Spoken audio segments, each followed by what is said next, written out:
Hello உறவுகளே, welcome to our channel Dheeran vlogs. இன்றைக்கி நான் பார்த்திங்கன்னா என்ன பண்ண போகிறோம்னு பார்த்தீங்கன்னா, கருவேப்பிலை லட்டு, கருவேப்பிலை மிட்டாய் என்ன வேணால் சொல்லலாம். அதுதான் இன்றைக்கி நம்ம பண்ண போகிறோம். அதை எப்படி பண்ணுறதுன்னு சொல்கிறேன் வாங்க. ஹேர் க்ரோத் இல்லை, ஹேர் முடி கொட்டுது, அந்த மாதிரி முடி சம்மந்தப்பட்ட பிரச்சனைகள் ஏதாவது இருந்தால் கண்டிப்பாக இது காலையில் ஒரு லட்டு, நைட்டு ஒரு லட்டு சாப்பிட்லாம். இதில் நம்ம அதிகமாக எதுவும் இதெல்லாம் கலக்க போகிறது கிடையாது. அதனால் ஒரு 15 வயசு குழந்தைங்க கூட சாப்பிட்லாம். கண்டிப்பாக நல்ல ரிசல்ட் கொடுக்கும். எங்கள் வீட்டில் எல்லாமே சாப்பிட்டுட்ருக்காங்க. இது நான் எப்படி பண்ணுறதுன்னு சொல்கிறேன் வாங்க. ஃபஸ்ட்டு கருவேப்பிலை இருக்குது பாருங்கள், அதை நல்லா நல்லா கழுவிட்டு காய வச்சுருங்க. நிழலில் காய வச்சாலும் சரி, வெயிலில் காய வச்சாலும் சரி, நல்லா மொறுன்னு காஞ்சதுக்கப்புறம் எடுத்து ஒரு வாணலியில் போட்டு நல்லா வறுத்துருங்க. வறுத்ததுக்கப்புறம் பார்த்திங்கன்னா, நம்ம எடுத்து கையில் நசுக்குனாவே பொடி பொடியாக ஆயிரும். அந்த அளவுக்கு மொறுன்னு ஆகிடும். ஆனதுக்கப்புறம் ஃபஸ்ட்டு மிக்ஸி ஜாரில் போட்டு அதை அரைச்சி எடுத்துக்கணும். அதுக்கப்புறம் பார்த்திங்கன்னா, முந்திரி, திராட்சை, இந்த மாதிரி ட்ரை நட்ஸ் இருக்குது இல்லையா, அதெல்லாம் உங்கள்கிட்ட இருந்தது அப்படின்னா எல்லாத்தையும் போடலாம். நான் ஸ்வீட்னஸ்க்காக பார்த்திங்கன்னா, ஸ்வீட் இருந்தால் தான் சாப்பிட முடியும். அப்படின்னா தான் இந்த கருவேப்பிலை ஃப்ளேவர் தெரியாமல் இருக்கும்.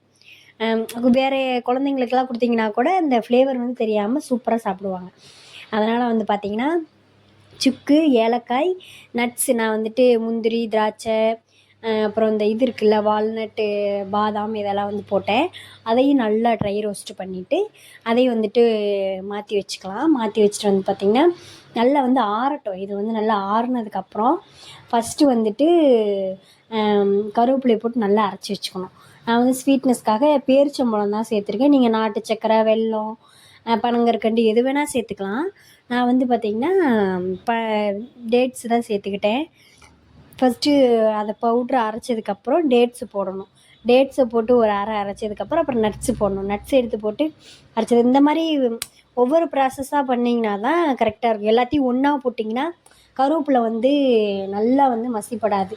அது ஒரு மாதிரி திப்பியாக இருக்க மாதிரி இருக்கும். இந்த மாதிரி அரைச்சி பார்த்திங்கன்னா தான் கரெக்டாக இருக்கும்.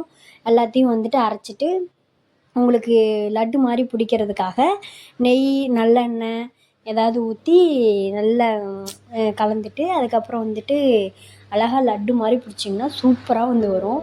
லட்டு மாதிரி இல்லை அப்படிலாம் இருக்காது, அழகாக லட்டு மாதிரியே இருக்கும். கண்டிப்பாக இந்த டிஷ் ட்ரை பண்ணி பாருங்கள். நான் சொன்னேன்னு சொல்லிவிட்டு ட்ரை பண்ணி பாருங்கள். அவ்வளோ டேஸ்ட்டாகவும் இருக்கும், ஹெல்த்தியும் கூட. உங்கள் குழந்தைங்களுக்கு லீவில் எல்லாம் ஏதாவது செஞ்சு கொடுக்கலாம் அப்படின்னு பார்த்திங்கன்னா, இது கண்டிப்பாக செஞ்சு கொடுக்கலாம். நல்லா டேஸ்ட்டாகவும் இருக்கும்.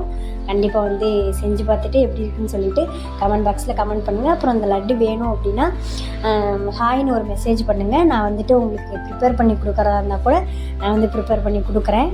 நீங்கள் கமெண்ட் பாக்ஸில் கமெண்ட் பண்ணிவிட்டு உங்களுக்கு லட்டு தேவைப்படுது அப்படின்னா ஹாய்ன்னு சொல்லிவிட்டு ஒரு மெசேஜ் பண்ணுங்கள். நான் கண்டிப்பாக உங்களுக்கு கருவேப்பிலை லட்டு பண்ணி கொடுக்குறேன். இந்த ஹேர் க்ரோத்து இல்லை, ஹேர் முடி கொட்டுது, அந்த மாதிரி பிரச்சனைகளுக்கெல்லாம் இது நல்ல தீர்வு. கண்டிப்பாக உங்களுக்கு தேவைன்னா நீங்கள் கமெண்ட் பாக்ஸில் ஹாய்ன்னு கமெண்ட் பண்ணிவிட்டு எனக்கு ஒரு மெசேஜ் போடுங்க. அப்புறம் போயிட்டு வரோம். பாய்.